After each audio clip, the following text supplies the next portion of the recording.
Hey, it's Jen Morrison. I'm here at Twitter, and I'm going to be answering your questions today from the hashtag AskJennifer. Hey, this was a question from Leanne Marie, and she was asking what it feels like to see my creation come to life. It's been really awesome.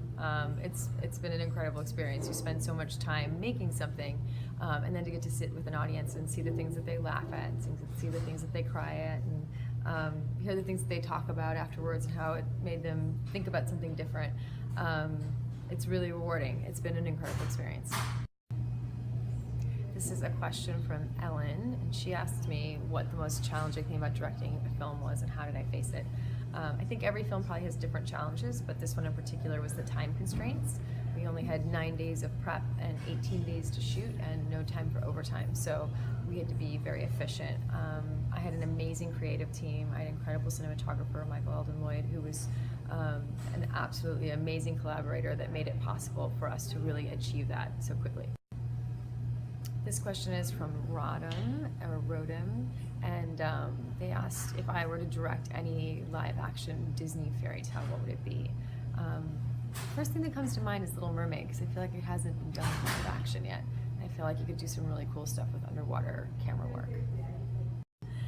So this question is, when inspiration is waning, and you feel creatively sapped, what do you do? How do you stay fresh?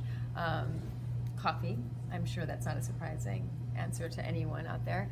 But also, it's important to take care of yourself. And so I try to spend an hour every morning just doing something for myself. I get up and I write, and I go for a walk. So things like that help me stay fresh.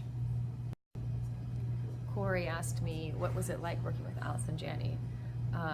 Amazing, absolutely incredible. She's phenomenal. She's made me better in every way. She's someone that I've always admired and respected so much, and I felt so lucky that she was willing to bet on me, and we had an absolutely awesome time together. So another Jennifer asked me this, and she asked, what is someone or something that inspired you recently? I recently read an article that was about Amy Adams, where she talked about when she was young, a manager said to her, you get to choose who you are. And I thought a lot about that, and it really informs some of the decisions that I make, because sometimes you feel pressure to have to find the next thing and do the next thing really quickly, and sometimes you just have to wait for the right thing, and I liked that.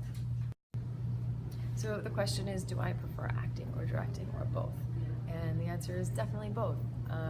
I've always loved acting. I will always love acting, but I'm really enjoying transitioning into doing more directing, so hopefully I will be able to find a balance and keep doing both. So the question is, how do you overcome a creative block? I think that it's different in different situations, but I actually did the entire book the artist's way, and I found that that was something that gave me a lot of tools to not find myself stuck in that situation, so I would highly recommend it. Lily's asking what my birthday plans are, if there's anything exciting coming up. Nothing too crazy. I'm such a homebody. I'm definitely the happiest when I'm home and cozy with close friends, so that's the plan. Michelle is asking what my favorite thing about directing is. And there's a lot of things I love about directing, but I think my favorite thing about directing is that I get to caretake in a way that's really productive. I definitely learned that I enjoy being in a situation where I can solve problems for people. So I'm about to start working on a film in New York for a few days, and I also have Backroads, which I was in, that's premiering at the Tribeca Film Festival, and Fabled, which I directed for Refinery 29, is going to premiere there as well, and I'm also judging a short film contest for them, so lots of things coming up in New York. Thank you guys so much for your questions. Go check out Netflix tomorrow. Sundogs drops on Netflix April 6th, and I hope you enjoy it. I hope you like all the characters. I can't wait to hear all your responses on Twitter. Hopefully they're nice responses on Twitter. And yeah, I'll be back chatting soon.